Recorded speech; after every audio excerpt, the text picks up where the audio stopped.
La madrugada día 11 de septiembre de 2022, en la ciudad de Quito, una mujer ingresó a una institución que simboliza autoridad, disciplina y protección.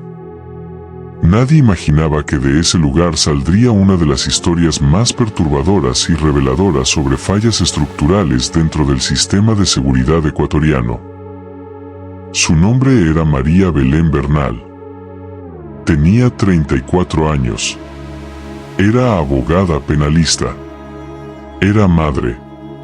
Y esa noche, sin saberlo, caminaba hacia el último capítulo de su vida. María Belén no era una figura mediática ni una celebridad. Era una profesional del derecho que había construido su carrera defendiendo causas complejas, muchas relacionadas con violencia intrafamiliar y procesos judiciales sensibles. Conocía el sistema desde dentro. Sabía cómo operaban las instituciones, cómo se construían los expedientes, cómo la evidencia podía inclinar la balanza entre justicia e impunidad. Tal vez por eso su caso impactó con tanta fuerza, porque la víctima entendía perfectamente el terreno donde terminó convertida en evidencia forense. Aquella madrugada acudió a la Escuela Superior de Policía General Alberto Enríquez Gallo, ubicada en el sector de Puzuqui, al norte de Quito. El motivo era personal: iba a encontrarse con su esposo, el entonces teniente de la Policía Nacional del Ecuador, Germán Cáceres, quien se encontraba asignado a esa institución. Según registros oficiales, María Belén ingresó a la 1:12 de la mañana de la madrugada. Las cámaras captaron su entrada. No existe registro oficial de su salida con vida. Horas después, comenzaron los gritos. Para entender por qué este caso es un hito en la justicia ecuatoriana, debemos analizar los testimonios bajo juramento del proceso judicial No. 7282-2022-00185.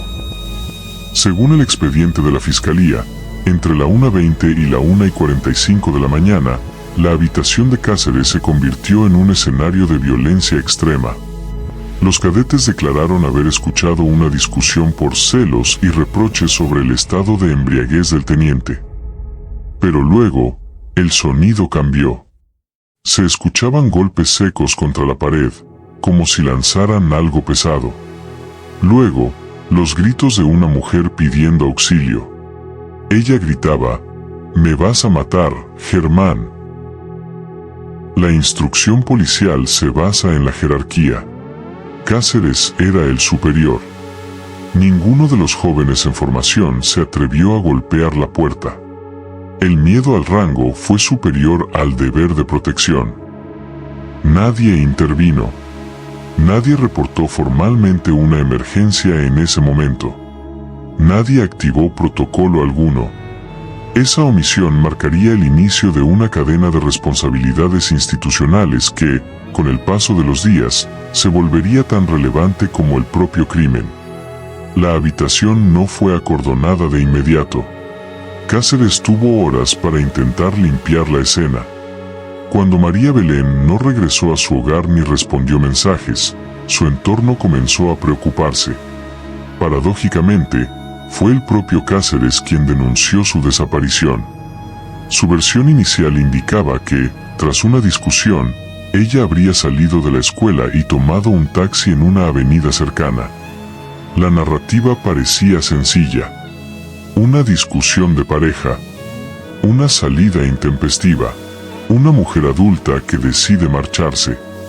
Pero los registros de video contradijeron esa historia. Las cámaras externas mostraron que el vehículo de María Belén abandonó la institución conducido por Cáceres. Mientras tanto, la búsqueda se intensificaba. Equipos especializados rastreaban zonas aledañas a la escuela policial. Familias de otras víctimas de femicidio se unían a las vigilias. La presión social crecía. El caso comenzaba a trascender fronteras. ¿Cómo podía desaparecer una mujer dentro de una institución policial sin que existiera una reacción inmediata? El 21 de septiembre de 2022, 10 días después de su desaparición, el cuerpo de María Belén fue hallado en una quebrada del Cerro Casitagua, a pocos kilómetros de la escuela policial. Estaba enterrada parcialmente. El hallazgo confirmó lo que la familia temía: no se trataba de una desaparición voluntaria. Era un femicidio. La autopsia practicada determinó que la causa de muerte fue asfixia mecánica por estrangulamiento. Se identificaron lesiones compatibles con una agresión violenta sostenida, hematomas en diferentes partes del cuerpo, indicios de lucha y signos de compresión cervical prolongada. El informe estableció que la muerte no fue instantánea. Hubo un lapso en el que la víctima estuvo consciente mientras era agredida. Ese dato estremeció a la opinión pública. Desde el punto de vista forense, el caso planteó interrogantes importantes. La escena primaria del crimen, el dormitorio dentro de la escuela, no fue preservada de inmediato como escena de homicidio. El tiempo transcurrido antes del aseguramiento del espacio generó riesgos de contaminación de evidencia. Expertos señalaron que cualquier alteración en superficies, fibras, fluidos o rastros biológicos podría comprometer la reconstrucción exacta de los hechos. La cadena de custodia se convirtió en tema de debate nacional. ¿Quién tuvo acceso al dormitorio después de la desaparición? ¿Se levantaron todas las muestras biológicas con protocolo estricto? ¿Se documentaron correctamente las huellas? Cada una de esas preguntas apuntaba a posibles fisuras en el proceso investigativo. ¿Cómo sacó el cuerpo de la escuela? Cáceres aprovechó el cambio de guardia y su estatus de oficial para salir en su vehículo personal. Nadie revisó el maletero. Este hecho provocó la destitución de la cúpula de la escuela de policía y del entonces ministro del Interior, Patricio Carrillo. Germán Cáceres, tras rendir una versión libre y voluntaria el 13 de septiembre, salió de la fiscalía como un hombre libre. ¿Cómo se le permitió huir al principal sospechoso de un crimen ocurrido dentro de una instalación policial? Cáceres utilizó sus conocimientos tácticos. Huyó en su motocicleta, cruzando la frontera colombiana por pasos ilegales conocidos como trochas. Durante meses, se convirtió en un fantasma. Cáceres llegó a Palomino, un corregimiento turístico en la región de La Guajira, Colombia. Allí se hizo pasar por un viajero más, trabajando como barman. Pero el brazo de la justicia, impulsado por la presión de la Interpol y la insistencia de la familia Bernal, lo alcanzó el 30 de diciembre de 2022. Su captura no fue un error del criminal, fue el triunfo de la vigilancia transnacional. Al momento de su captura, Cáceres lucía una barba espesa y un aspecto descuidado, intentando borrar la imagen del teniente pulcro que alguna vez fue. Posteriormente fue extraditado a Ecuador. Esto marcaría un punto de inflexión.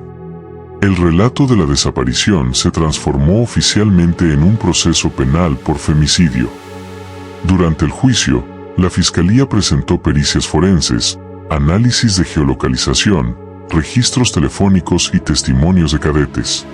Los peritos de criminalística, utilizando la técnica de luminol, encontraron trazas hemáticas, sangre, en el colchón y en una de las paredes, a pesar de que habían sido lavadas con detergentes fuertes.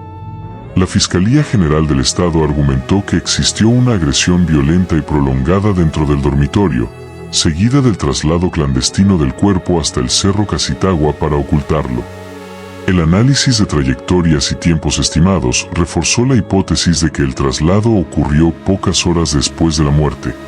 El tribunal valoró también la conducta posterior del acusado, inconsistencias en declaraciones, intento de fuga y ausencia de colaboración con la investigación. En mayo de 2023, Cáceres fue condenado a 34 años y 8 meses de prisión por el delito de femicidio, la pena más alta prevista en la legislación ecuatoriana para ese tipo penal. Pero la sentencia no cerró todas las heridas. La sociedad ecuatoriana comenzó a debatir no solo la responsabilidad individual, sino la institucional. ¿Por qué nadie intervino cuando escucharon los gritos? ¿Existió encubrimiento? ¿Hubo negligencia deliberada? La muerte de María Belén expuso la necesidad de protocolos obligatorios de actuación ante indicios de violencia dentro de instalaciones policiales. Las protestas se multiplicaron en Quito. Carteles con su rostro inundaron plazas y avenidas. El nombre de María Belén se convirtió en consigna contra la violencia de género y contra la impunidad. Organizaciones feministas exigieron reformas estructurales, auditorías internas y garantías de independencia en investigaciones donde policías son sospechosos. Desde el punto de vista criminológico, el caso reveló un patrón preocupante. Cuando el agresor pertenece a una institución armada, la investigación enfrenta tensiones adicionales. Existe riesgo de corporativismo, presión jerárquica y conflictos de interés. Por ello, organismos internacionales recomiendan que estos casos sean asumidos por unidades externas independientes, con supervisión civil. También dejó lecciones en materia de preservación de escena. La evidencia física es frágil. Un retraso de horas puede significar pérdida irreversible de información biológica crucial.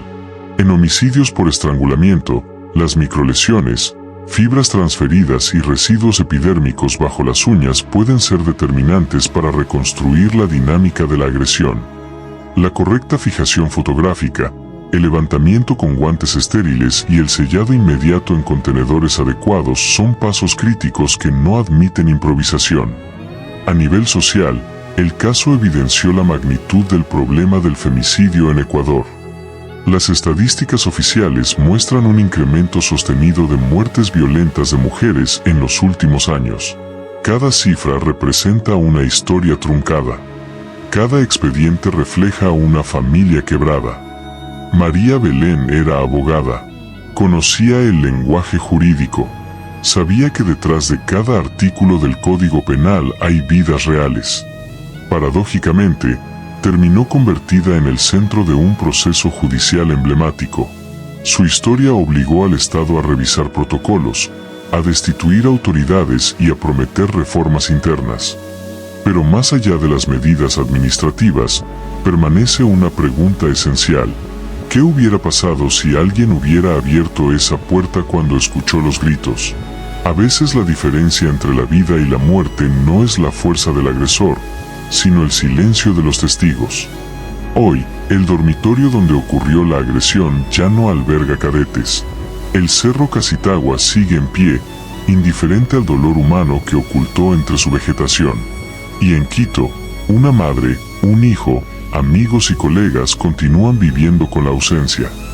El caso de María Belén Bernal no es solo un expediente judicial cerrado con una sentencia. Es un espejo que refleja fallas sistémicas, omisiones colectivas y la urgencia de protocolos eficaces. Es una advertencia sobre lo que ocurre cuando las instituciones encargadas de proteger no actúan a tiempo. Porque el silencio también mata. Y cuando ese silencio se rompe, ya es demasiado tarde para quien perdió la vida, pero puede ser el inicio de cambios necesarios para quienes aún están a tiempo de ser protegidas. Si este relato deja preguntas en tu mente, que no se queden en eco, que se transformen en exigencia de transparencia, en vigilancia ciudadana, en memoria activa. Porque cada historia que narramos aquí no busca morbo, busca conciencia. María Belén ya no está, pero su nombre es hoy una consigna. Su madre, Elizabeth, se convirtió en el símbolo de la lucha contra la impunidad. Este documental es un recordatorio de que la verdad siempre sale a la luz, incluso cuando intentas enterrarla en la cima de un cerro o esconderla detrás de una placa policial. Y mientras su historia siga siendo contada con rigor y respeto, el silencio no volverá a cubrir lo que ocurrió aquella madrugada en Quito. Si esta historia te compromete a romper el silencio, suscríbete. Porque la verdad no siempre grita. A veces se quiebra. Gracias y acompañamos a la próxima historia.